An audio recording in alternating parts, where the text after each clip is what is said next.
So, if you haven't realized, I've been doing a kind of a theme. So, the past three legends have all had ties to the Rix Foundation. But who's the guy who made it? Alan Rixt, he was a poor man, a very poor man. He lived his entire life in poverty until he decided to take from the rich.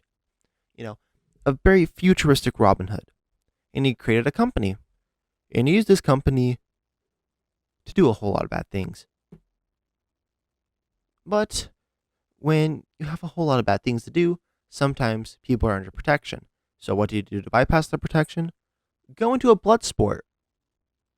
So you can murder them yourself with your own hands. Now, Tinker is actually a supportive role, and his passive, Old Faithful, is pretty much just a secondary tactical. Basically, when all guns are holstered, he could hold down, aim down sights, and he will kind of start spinning around a rope, and he could throw it. The area it tethers to, it'll kind of go out a meter, then the rope will come down, and anyone can use it. This rope will go down about 6 meters. You could swing off of it, you climb twice as fast on it, and you cannot shoot while you're climbing, but like once you're stationary on it, you could start shooting, even if like the rope is still swinging around.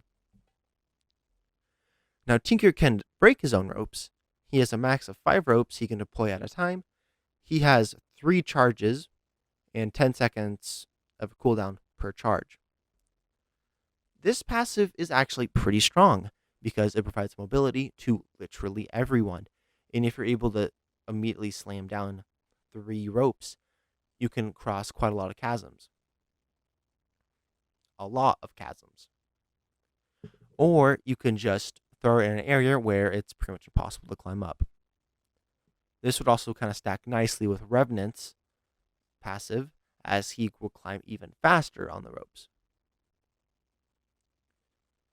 Now, strolling right on by into this tactical Sentry drone. Basically, he sends out this drone that's like 50% bigger than Doc. It has 2 big miniguns on it. And it will also provide a 25 overshield to people. Basically, it'll just kind of take over a bar of your shield and it'll cover in like a kind of a glowing green light.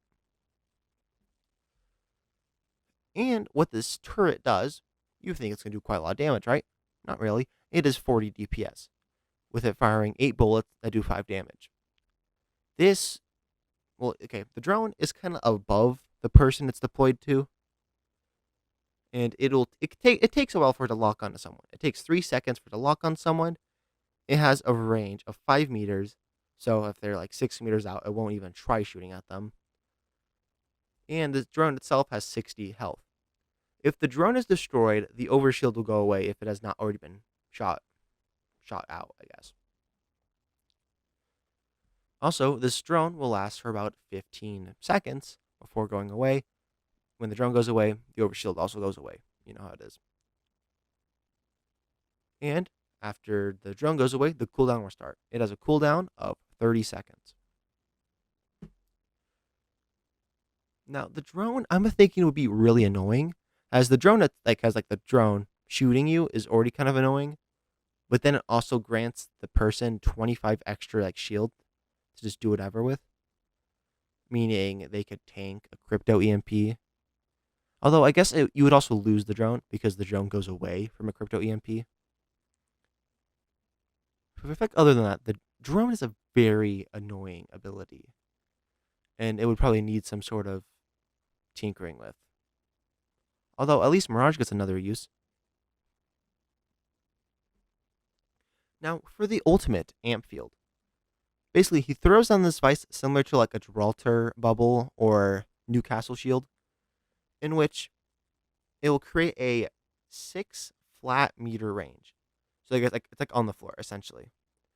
And this field will grant all allies a 50% less recoil buff, a 70% increased reload speed buff, and a 30% damage boost buff. This field will last for 15 seconds and has a cooldown of 180 seconds. This ability lets you hold down an area so much better. Even if you have like a rampart with you, you can just decimate people with a 50% damage boost. Like it's not 50% because what? Your bullets do 130% more damage. Then that's increased by 20%. So 20% of that 30% is also going in there. How much is? It doesn't matter. You're going to be doing more than 150% damage, which is absolutely insane. It's a good thing. Crypto. Oh my gosh. Crypto counters that ability too. Maybe all these legends are just my secret crypto buff. Yeah. So this gets countered by crypto, as well as literally anyone with a brain to shoot at the field. Because I'm trying to think how much health. Okay, it should have like at least 100 health, right? But friendly fire will not destroy it. And that's going to be it for Tink, actually. Except not really. I have a synopsis to do. Tink is meant to act as this kind of balls to the walls legend who can just keep moving, right? Creating ropes, swinging around, applying buffs to himself and his team before eventually making one last stand with his ultimate. And I'm trying to think of any like special synergies I would have with the other characters. The only one I can think of is with Mystic, because Mystic's passive, if you forgot, he can pop small heals and still have his guns out. And it would be a really small niche thing. He can crawl around on the ropes. So he be moving up and down and still be shooting. Because, well, he has that other arm. Is there anything? Yeah, no. There's literally nothing else. Other than for me to tell you what's coming up next. So, I've been covering the bounty hunters, right? And this is the end of the bounty hunters. 4 different characters, all linked to one cause. So, what's our next cause? The rebels. We have about 5 more characters to cover there. Yep, we have a lot of people to cover. But I'll probably do a miscellaneous character. Then I'll cover that faction, I guess. So, next character you can expect is going to be Boulder. Unless have a better Boulder, a good Boulder, big rock. Ooh, ooh. Now, guys, okay. I need to stress the importance of this. If you are feeling silly, it is absolutely okay to beat your will